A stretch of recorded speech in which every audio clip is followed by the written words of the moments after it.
which Arthur was not, the irreconcilable opposite of the Englishman.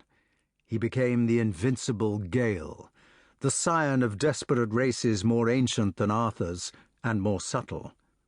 Now, when he was on fire with his cause, Arthur's justice seemed bourgeois and obtuse beside him. It seemed merely to be dull complacency beside the savagery and feral wit of the Pict.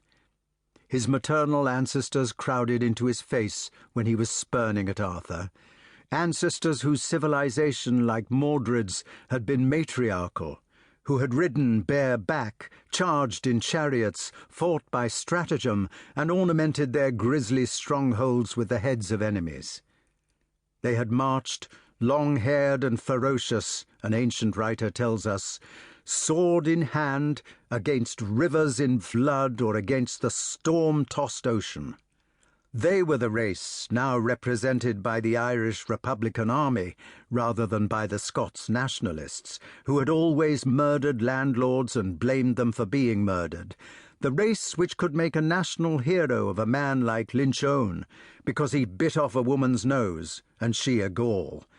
The race which had been expelled by the volcano of history into the far quarters of the globe, where, with a venomous sense of grievance and inferiority, they even nowadays proclaim their ancient megalomania.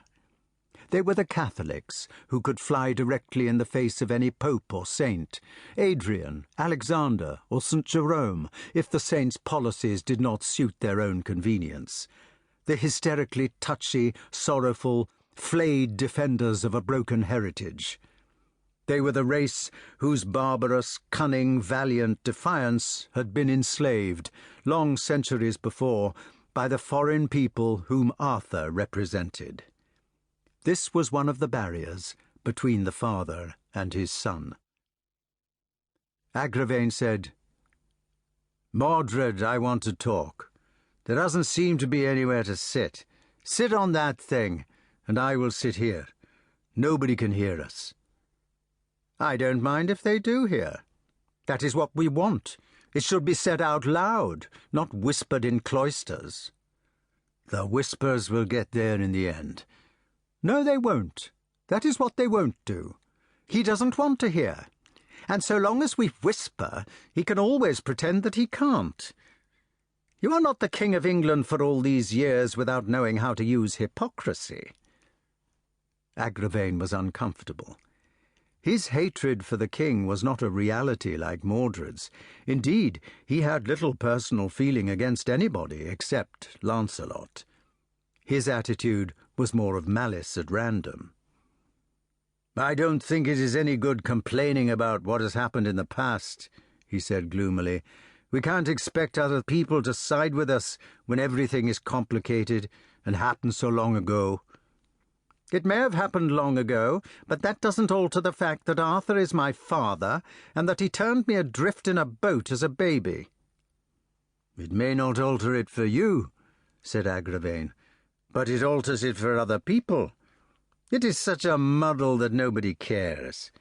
You can't expect ordinary people to remember about grandfathers and half-sisters and things of that sort. In any case, human beings don't go to war for private quarrels nowadays. You need a national grievance, something to do with politics which is waiting to burst out. You need to use the tools which are ready to hand. This man John Ball, for instance, who believes in communism, he has thousands of followers who would be ready to help in a disturbance for their own purposes.